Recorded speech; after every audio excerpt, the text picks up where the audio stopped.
Hi friends, இன்றைக்கி நம்ம Nisha cooking சேனலில் நல்லா பஞ்சு போல் சூப்பராக ரைஸ் பச்சரிசியோ தேங்காய் வச்சு ஒரு அருமையான சாஃப்டான ஒரு கேக் செய்யலாம்.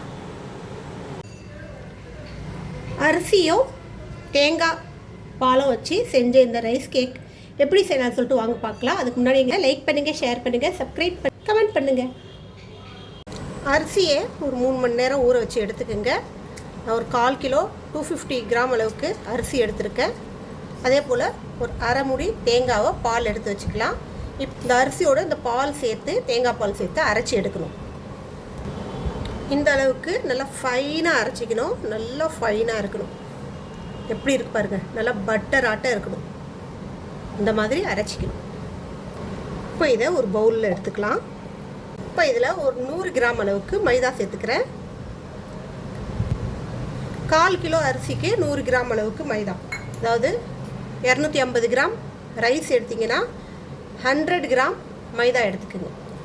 இப்போ இதில் ஒரு 2 ஸ்பூன் அளவுக்கு சர்க்கரை சேர்த்துக்கிறேன்.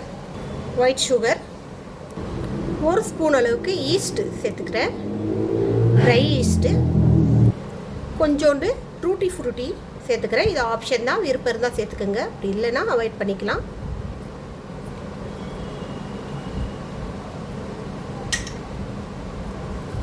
இது எல்லாத்தையும் இப்போ மிக்ஸ் பண்ணி விட்டுடலாம்.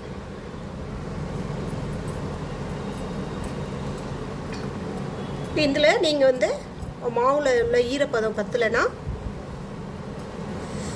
இதுக்கு நம்ம தேங்காய் பால் மீதி இருக்கிறத ஊற்றி மிக்ஸ் பண்ணிக்கலாம்.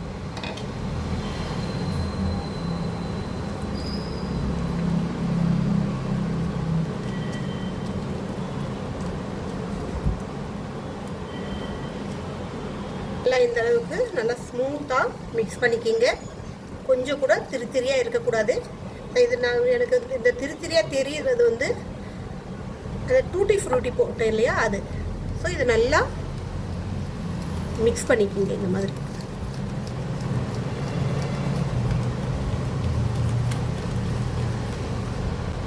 இந்த அளவுக்கு திக்னஸ் இருந்தால் போதும்.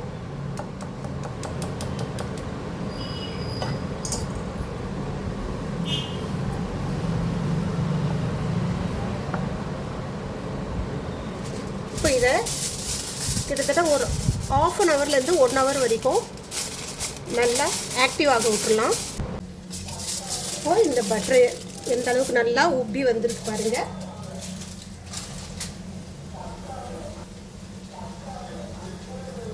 இந்த அளவுக்கு இது நல்லா ஆக்டிவாகி வரணும். இப்போது இந்த மாதிரி ஒரு கப் கேக் மோல்டு இருந்துச்சுன்னா எடுத்துக்கோங்க.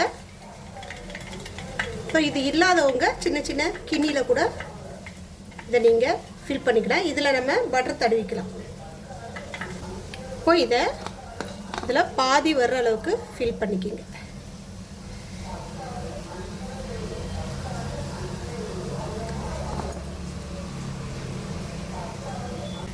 இது இந்த மாதிரி கொஞ்சம் தட்டிக்கிங்க, ஈவன் ஆகும். இப்போ நான் இதை ஓடிஜியில் வைக்க போகிறேன். 180 டிகிரி செல்சியஸில் 25 மினிட்ஸ் இதை உள்ளே வைக்கணும். ஆல்ரெடி நான் 10 மினிட்ஸ் ப்ரீஹீட் பண்ணி வச்சுருக்கேன் ஓவனை.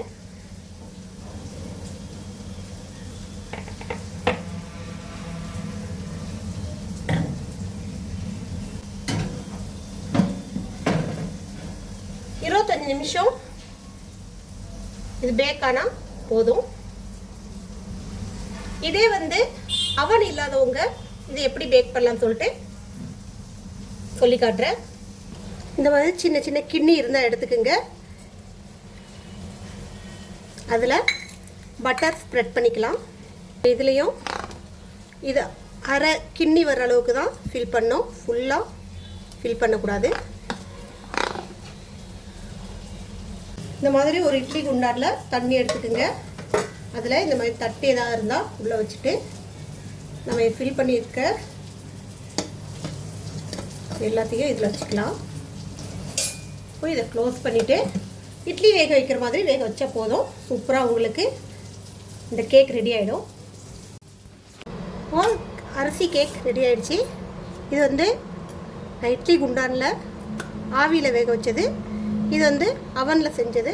இப்போ ரெண்டுமே நம்ம இதை வந்து ரிமூவ் பண்ணலாம்.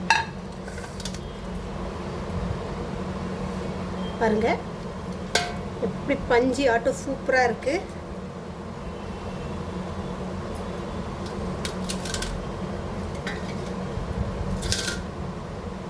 இது எல்லாமே இட்லி குண்டானில் ஆவியில் வேக வச்ச கேக். இது வந்து மைக்ரோ ஓவனில் செஞ்சது, மேலே கொஞ்சம் ப்ரௌன் ஆகிடுச்சு. ஸோ நான் வந்து 15 நிமிஷம் வச்சுருந்தேன்னா இந்த மாதிரி ஒயிட்டாக கிடச்சிருக்கும். ஸோ 25 நிமிஷம் வச்சதால் கொஞ்சம் மேலே ப்ரௌன் ஆகிடுச்சு. ஆனாலும் நல்லா சாஃப்டாக அப்படியே எடுக்கிறேன் பாருங்கள்.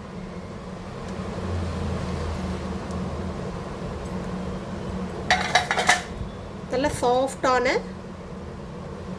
கேக், அரிசி தேங்காய் பால் கேக் செம்மையாக இருக்கும் டேஸ்ட்டு.